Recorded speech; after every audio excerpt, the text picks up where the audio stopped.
everyone, Chris here, and welcome to my channel, and welcome to this week's reading vlog.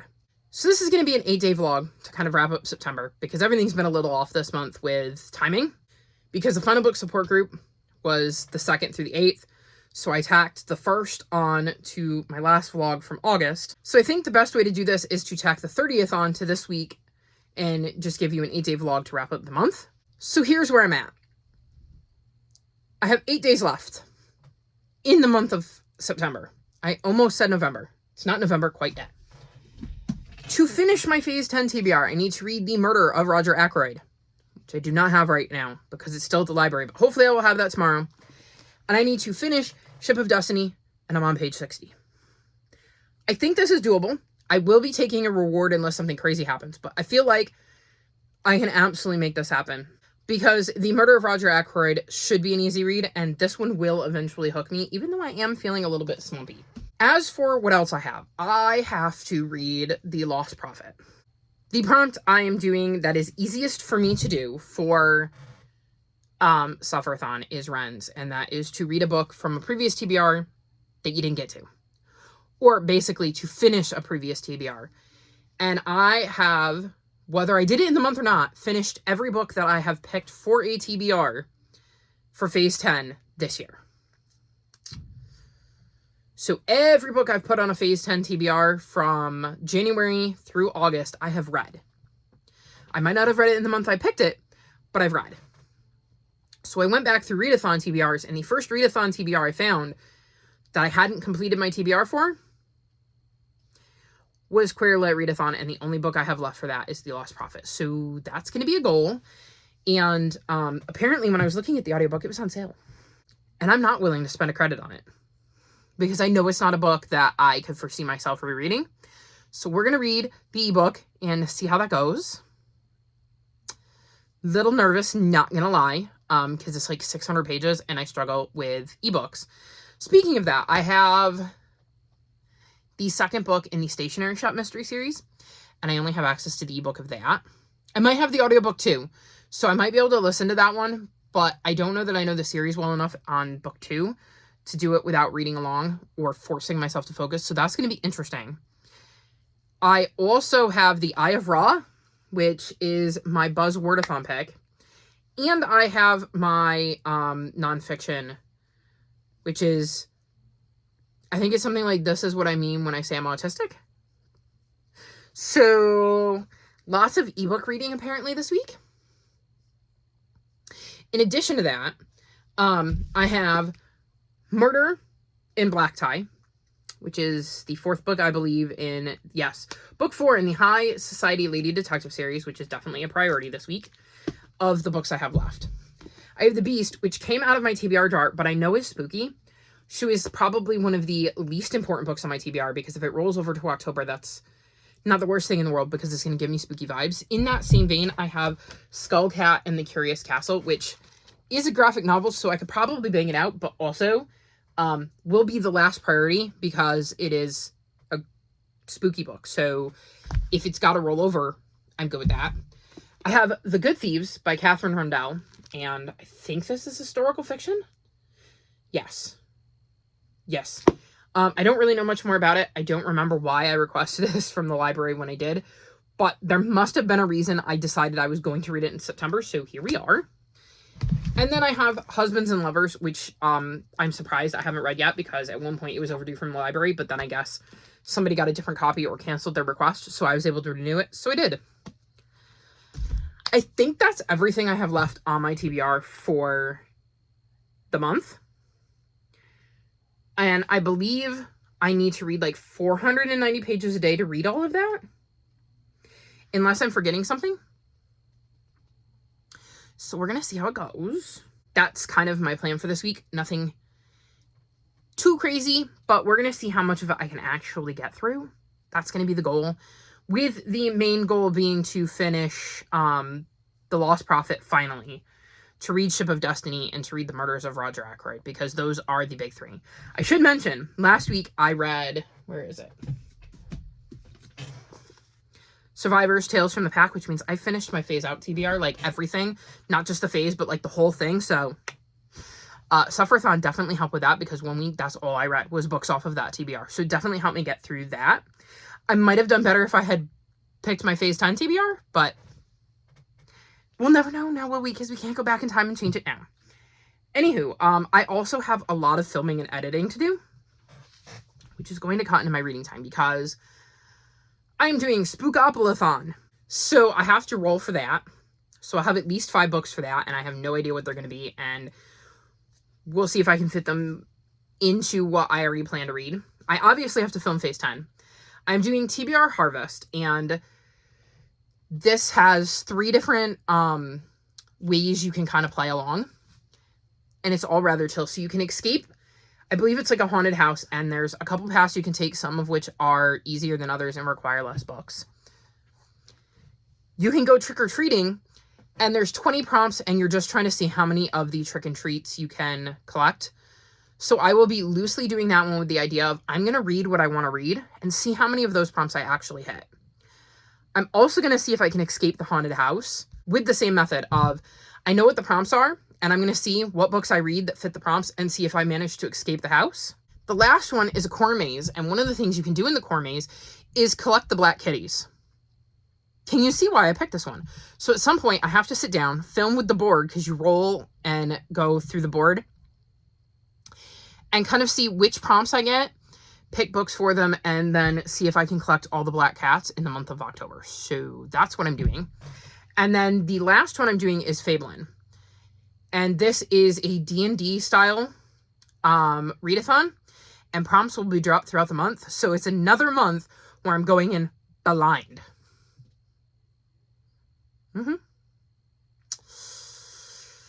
This makes, what, 4 months in a row? Because I didn't know what the prompts were going to be for Sufferthon. I loosely, I didn't know, there was no planning a TBR for Pick Pongathon, although once those prompts dropped, you could plan one. But then it took us a while to get Crystal's prompts, so then to try to plan that, and then it took us a while to get, to find out we needed to redo our team prompts, but with our team color on the cover. And then it took us a little while to get the extra prompts we needed to do along with Crystal's prompts. So that one I kind of flew by the seat of my pants. And then the month before I did the Amazing Readathon where the prompts randomly dropped throughout the month. So we'll see. We'll see if I do that again in November. It might be a good time to take a break. But I'm very, very excited about the readathons I'm taking part in. And this one is so hungry. Where are you going? See, here I am. Why aren't you feeding me? Because if you watched the end of last week's vlog, you'll have seen that she came in and was helping, but she still wants to eat. So I'm going to wrap this clip up here, and I'm going to go feed her. And hopefully I will check back in this week and be better about that, now that I have taken care of, hopefully, the main issues with my mouth and all of the anxiety. And have some updates about how I have managed to do with filming and editing. And I have, 6 book hauls I need to edit and vlogs that I'm behind. It's just going to be a very long week. So lots of sprints will be happening. Not that you will be able to go back. Well, I mean, you can go back and watch them if you want. They're on my channel. But lots of sprints will likely be happening this week in order to help get me through my TBR and get me through my editing, because that will keep me focused as opposed to, doom scrolling or sitting outside for an hour throwing peanuts to squirrels. So, and yes, that is something I have done. I find it very relaxing to just sit outside and feed the chipmunks and the squirrels, because they all come to me and I just go, peanut, peanut, here's a peanut for you, you get a peanut, you get a peanut. It's very, very relaxing. Gets me out of my head. However, I'm not reading when I'm doing that, so we'll see how this goes. Fingers crossed for a very successful week in all things related to book 2. Reading, editing, posting, filming, the whole 9.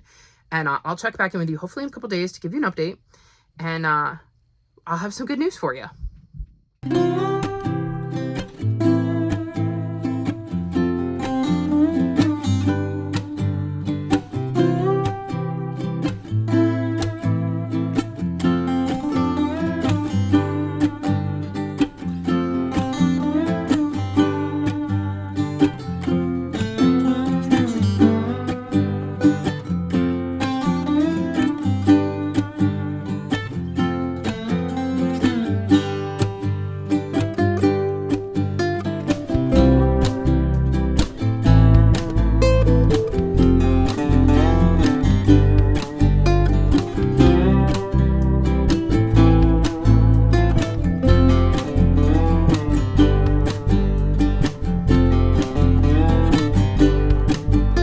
So it's Saturday, and I'm going to check in because I have read a few things. I'm currently in the middle of sprints, and I thought it would be a good time to check in. I just finished dinner, and I've been meaning to do this all day, but this felt like the good time.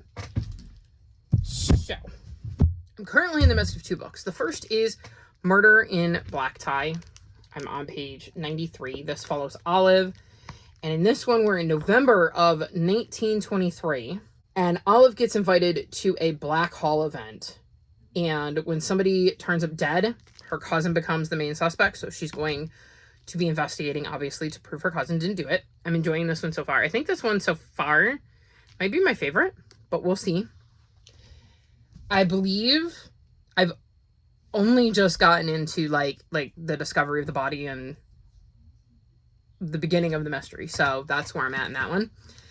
And then the other book I'm partway through is Ship of Destiny. I'm on page 337, so I'm making decent progress in this. I have been reading this for a while. I'm in a fantasy slump, so I don't really want to read fantasy right now.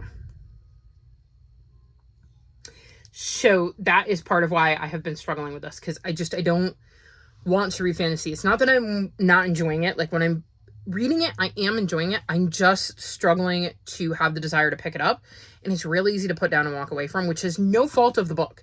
It is literally a me thing, because I didn't do that with nonfiction. I haven't done it with historical fiction. There's another book I'm going to mention in a second that I finished this week that I didn't do that with. So it is really just fantasy. So I'm making my way through this, not as fast as I would like because of the fantasy slump, but I am making my way through it, and I should finish it this week. So those are the 2 books I'm in the midst of. I DNF'd a book this week. I started The Lost Bookshop, and I think I made it like halfway, and I'm not sure I can tell you much about it. I know we have multiple POVs, but I was struggling to follow them. And I just didn't care about the characters, which I think is part of why I was struggling to follow things. And this has a fantastical edge to it, which again, in a fantasy slump, is not helping. There were certain things that were going on with some of the characters that I do know I didn't like how they were being handled, which did not help with my enjoyment of the book, because like I said, it's not the genre I want to be reading. This book wasn't clicking with me. I wasn't caring about the characters, and then it started to have some things I didn't enjoy. So, like I said, I think I made it about halfway, and then decided to DNF it. I don't appear to have left my bookmark in here, so I can't tell you exactly where I was at, but yeah, this feels either like the wrong book at the wrong time or just a book that's not for me. So I'm going to send this back to the library, where hopefully somebody who will enjoy it will get their hands on it. Now to books I finished. I read The Murder of Roger Ackroyd, and I gave this 5 stars. I flew through this book. This is obviously by Agatha Christie, and it's part of the Hercule Poirot series. I think we're following the local doctor, like the local, I think it's a doctor. Yes, the village doctor is our narrator. His name is James Shepherd. And what happens is a widow ends up committing suicide, and she was rumored to have offed her husband and be carrying on an affair with Roger Ackroyd, and then Roger Ackroyd ends up dead. The interesting thing is that apparently the reason the widow committed suicide was because she was being blackmailed, and Ackroyd got the identity of said blackmailer prior to his death and is found locked in his study. So with the help of James Shepherd, our narrator, we get to find out how Hercule Poirot goes about solving this mystery, and I loved this. I loved this. There is a reason that Agatha Christie is the queen of mysteries. I was engrossed from the word go. I had no idea who the killer was. I loved trying to puzzle it out and pick up on the clues. It was a fascinating read, and I totally understand why so many people love this. And I can also understand why it would be controversial, but I really enjoyed my read of this, and it makes me want to continue on with the series sooner rather than later, because I forgot how much I love Agatha Christie's writing. So would highly recommend this one if you haven't read it yet.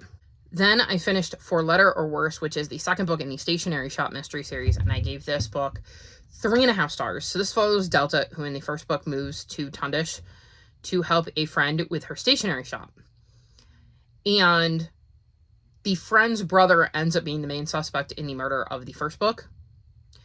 So she looks into things. In this one, I believe they're involved in a birthday party, and the guest of honor's sister-in-law ends up getting stabbed to death. in a very similar spot to a old murder from like the 50s, where another woman was also stabbed to death. And so Delta once again gets wrapped up in the mystery of trying to figure out what happened to this woman and who the actual killer is. I think this is a perfectly fine mystery series. It's not my favorite by any stretch of the imagination. I'm not particularly attached to Delta, but I do think some things happen in this one that might make the third book more interesting. I own the third book. It is on my TBR, so that was why I read this book this month. I think this one struggled with me, partly because I could only listen to the audiobook. I did not have a physical copy, which does not help because I don't know the series well enough to only have an audiobook. So I had to kind of force my concentration, which I don't know was the best, because I can tell you that like a lot of the details have faded, and I don't know how much of that is because it's just a mystery that I enjoyed in the moment and I'm not going to remember a lot of the details of, or if it was because I couldn't read along. So we'll see how book number 3 goes, but that'll catch me up in the series, and at least from that point I can always make a decision if there is ever a book 4. Then I read The Eye of Ra, and I gave this 3 stars. This follows a couple of siblings whose names I'm not going to be able to remember, but they end up finding this portal that dumps them in ancient Egypt, and they have to figure out how to get back to their own time while surviving in ancient Egypt and dealing with mysteries that are happening in ancient Egypt, I believe, with Imhotep. And they get to like work on one of the ancient pyramids. And I thought this was a perfectly fine middle grade. It is really short, so I think it might be a bridge book, like early middle grade, like chapter book. This is another one I only had the ebook of. So I would have probably been more interested and read it faster had I been reading the physical copy. I do want to continue the series because I am intrigued, because there were a lot of things that were kind of left open. I know it was siblings. One was a girl, the older one was a girl, and the younger one was a boy, and they were getting ready to move, and they were kind of going on a hike with their family, and that's how they came across this portal, and they get separated from like their mom and dad. And I know that we were in the POV of the boy in the beginning, and he was struggling with the idea of moving and losing all of his friends, and one of the kids he meets in ancient Egypt, I'm sorry if you can hear the banging, that is acorns falling on my roof.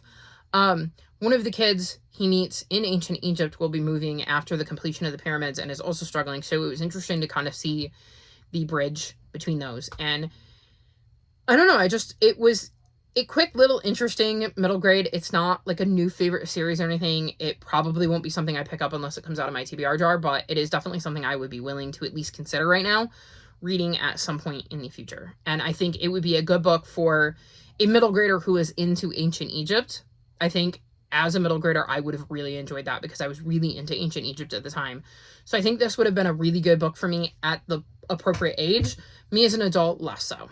And then the last book I have to talk to you about is What I Mean When I Say I'm Autistic, and I gave this 4 stars. So this is a nonfiction kind of memoir about the author's experience with being autistic and explaining how being autistic works for them, the ways in which she expresses herself, and some of the issues being autistic causes. I don't think she likes that phrase. Like, just talking about the ways her brain works differently, figuring out how to best support herself and advocate for herself with these things, and just a look at how one particular person's way of being autistic presents itself, because we're all very, very different.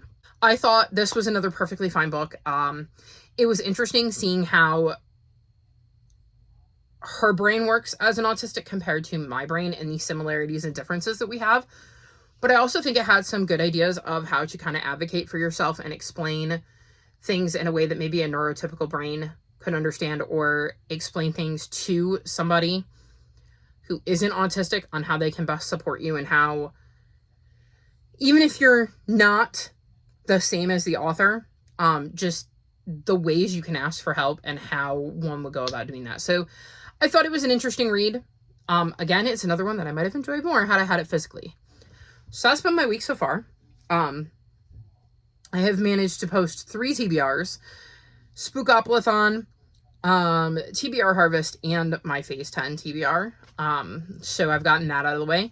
I'm hoping to, once I get done with this, I'm at 17 minutes, so I'll have like a sprint or 2 sprints and a half, because I'm going to do 2 more sprints after this one.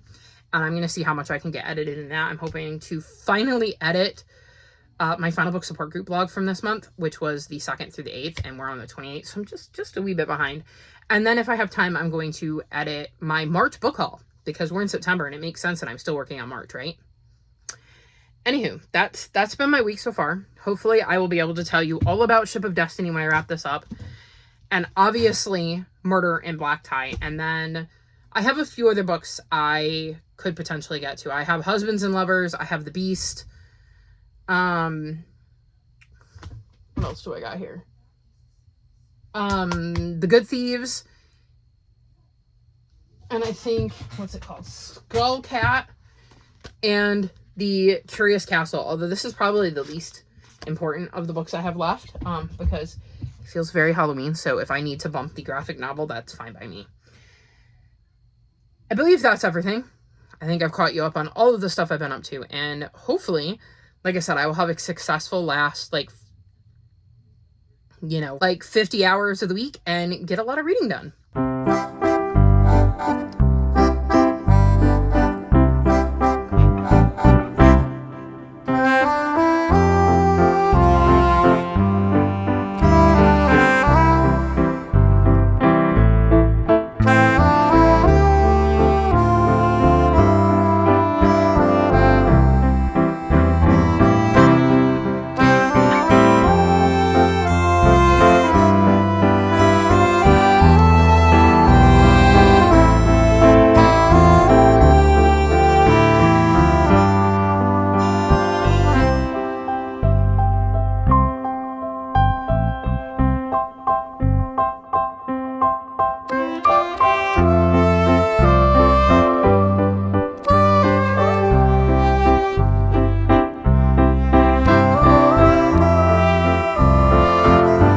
So it is officially October, and I need to wrap my vlog up.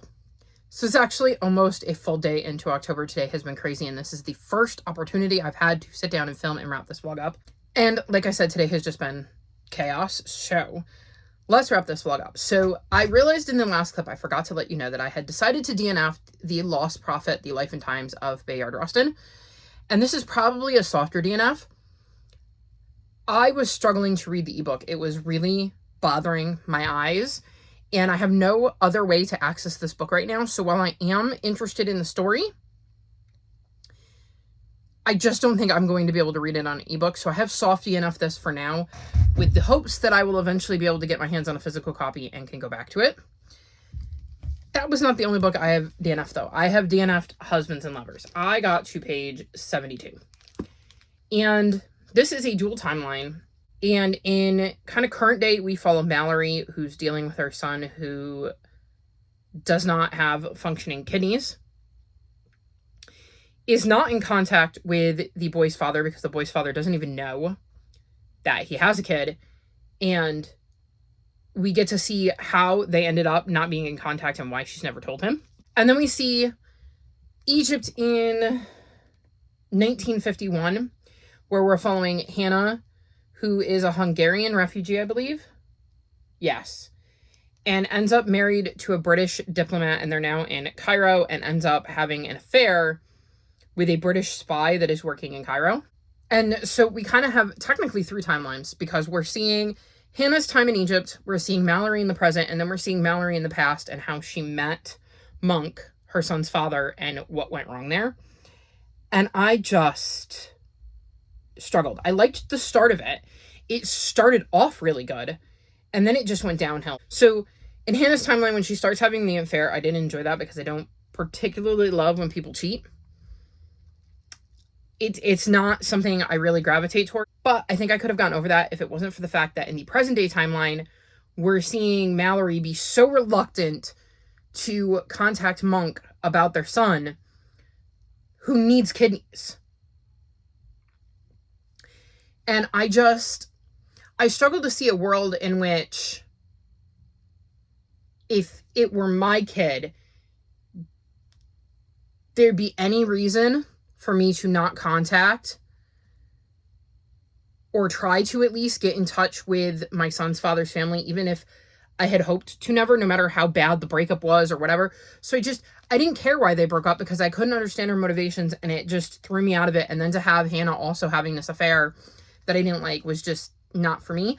I could see this getting 3 stars, but there's so many other books I want to read that I think will get more than that, that I just decided after chatting with my chatters on Sprints to DNF this. So yeah, this just isn't a book that I think is going to resonate with me, so it's better to sit it down now and walk away and read something else than to try to force myself to get through it and maybe like it or maybe not. Then I read Murder in Black Tie, and I gave this 3.75 stars. I quite enjoyed this one. The end had a couple of laugh out loud funny moments. It left me very excited for the next book in the series. This follows Olive, who is a lady detective in 1923, and her cousin becomes the main suspect in a murder, and so she's investigating it to try to prove he didn't do it.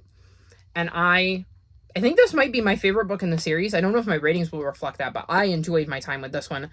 I feel like more so than the other ones, and this is the first time I've finished one of these and been like, yes, I can't wait to pick up the next book. So, like I said, this is a historical fiction mystery series, and I thought the mystery was interesting in this one. I really liked how Olive put the clues together, and like I said, it made me laugh at the end, so I really enjoyed that as well, and it set up the next book in the series, I think, in a really good way that, like I said, made me want to continue that momentum and keep reading, which I always appreciate. And like I said, was the first time this series had done that. So very excited to get into book 5 at some point in October. And then I finished a series by reading Ship of Destiny. Now, granted, I still have the rest of the Realm of the Elderlings, but I finished this trilogy within the Realm of the Elderlings, which was the Live Ship Traders, and I gave this 4.5 stars. And I'm in a fantasy slump. So I kept saying I need to read this book, and I would pick it up, but it was so easy to put down because I don't want to be reading fantasy right now. Nothing against Robin Hobb, nothing against the book. I'm just in a fantasy slump, so I'm not drawn to it. So it's really easy to walk away from right now. And this book by the end had me hooked, and I had to keep reading because I needed to know how things were going to wrap up. So despite still feeling like I'm very much in a fantasy slump, this book had me hooked at one point. So 4.5 stars. I loved seeing how this particular arc wrapped up. I love the characters we meet and how their stories kind of came together in the end. I had been very curious to see that, and I love how the conclusion of this book kind of came together to that point where I couldn't put it down because things were happening and I needed to know what was happening because it kind of came together in such a beautiful way. I love Robin Hobb. I love her writing, and I cannot wait to get into the next trilogy, though I'm trying to hold off because I'd like to finish Wheel of Time first before I dive back into the Realm of the Elderlings. So that's the current plan. We'll see how it goes, but very much enjoyed my time with this one, despite the fantasy slump. Then I read The Good Thieves by Catherine Rundell, and I gave this 4 stars. This follows a young girl named Vita. And I don't know when this is set. 1920s Manhattan. So she heads to Manhattan in the 1920s with her mom because her grandfather is going through some things. Her grandmother died, and he kind of gets swindled out of his family home. And so she and her mom are going there to kind of check on him, bring him home with them, etc. And Vita just wants to make it right. Vita wants to find a way to get him his home back, as opposed to just bringing him back to, I believe they live in England, with her and her mom. So she sets out to figure out how to do that and meet some interesting characters along the way who decide to help her with her quest. And I ended up quite enjoying this. I wasn't sure at the start, but once they started getting into this group of kids trying to get revenge and to fix things for Vita's grandfather, I was invested, and I really, really loved the end. That bumped it up from a 3.75 to a 4. So this was a fun little middle grade with, like I said, a bit of a quest. Our main character, she has a disability. I'm trying to remember. Oh, she had polio. That's it. She had polio, and she has a bad leg that didn't quite survive her battle with polio, but works, but doesn't work the way a leg is supposed to. So we also see her dealing with her disability due to having had polio. And I thought that was quite an interesting character to include. Like, I think it was really important to have somebody like that at the helm, and to show that despite this, she was able to, you know, do these things and still set out and be determined to fix things for her grandfather. So I liked getting to see a little bit of disability rep in here as well. So I quite enjoyed this, and I think I will definitely check out some more from Catherine Rundell in the future, as I believe that is the first book I've read by her. Then I read The Beast, and I gave this 4 stars. So this is the second book in the Dark Deep series, and this is a middle grade horror series that follows a group of kids who find this island near where they live. And on the island is an abandoned houseboat, and when they're investigating the houseboat, they find this mysterious pool of water that, if they jump into it, can bring figments of their imagination to life. And things end up going sideways, because as cool as that sounds, it ends up not being quite so great. And we see them having to deal with the aftermath of all of that in the first book. And then this book is the continuation of the story, and I can't really tell you anything that's going on in here without spoiling things from book 1.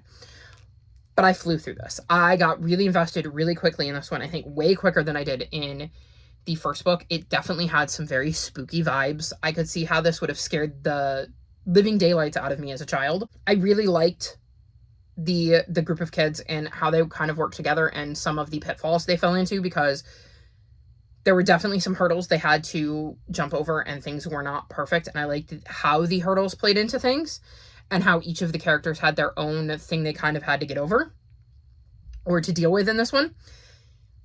The ending sets up book 3 amazingly, and I cannot wait to dive back in. And I think I'm going to try to get to it this year. We'll see if it happens, because I'd like to keep the momentum going. And then I would be caught up / finished with the series. I don't know if it's a trilogy or not, but I feel like the next book is going to be quite interesting based on the way this one ended. So this was another fun, enjoyable read, and it definitely started getting me in that spooky vibe. And then the last and final book I managed to finish in September was Skullcat and the Curious Castle, and I gave this 4 stars. So this is a middle grade graphic novel that follows Scully, and he starts working at this castle, and there seems to be lots of secrets going around, and he tries to get to the bottom of what exactly is going on, despite the fact that he might be just a little bit afraid of all of the spooky rumors he's heard about the castle. I thought this was really, really cute.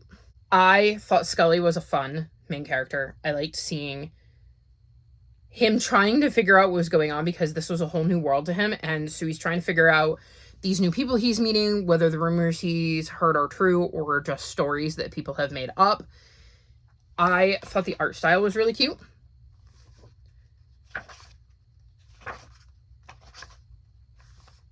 And definitely brought the story to life. I think it fit really well with the story that was being told. I think this is perfect for middle graders, because I think a lot of middle graders will really get into what is going on. And it is the first in a series, so I definitely hope we get more, because I would love to see Scully go on some more adventures, because I had a really, really good time with this one. So that is my September, and that would be my entire September TBR. I actually read the whole thing. Yeah, I don't know how I did it either. Just absolute craziness. I'm getting much better at DNFing and realizing if a book isn't working for me, I need to walk away, because it doesn't make it a bad book. It just makes it not a book for me. So we'll see if I can keep that momentum rolling into October, although ideally, I would rather just pick up books I'm going to enjoy, not pick up books I end up DNFing. So fingers crossed I don't have any of that in October, but all in all, a fantastic reading month. I think I read 43 books, which means of the last 5 months, I've read over 40 books in 4 out of 5 of them. So if I want to complete my October TBR, I'm going to need to channel that energy going forward into October too. So we'll see. But that's going to be all for this vlog. All of my social media is linked in the description below if you'd like to come chat with me. If you've made it this far in the video, leave me ship emojis in honor of Ship of Destiny. Like this video and subscribe to my channel, and I will talk to you next time. Bye.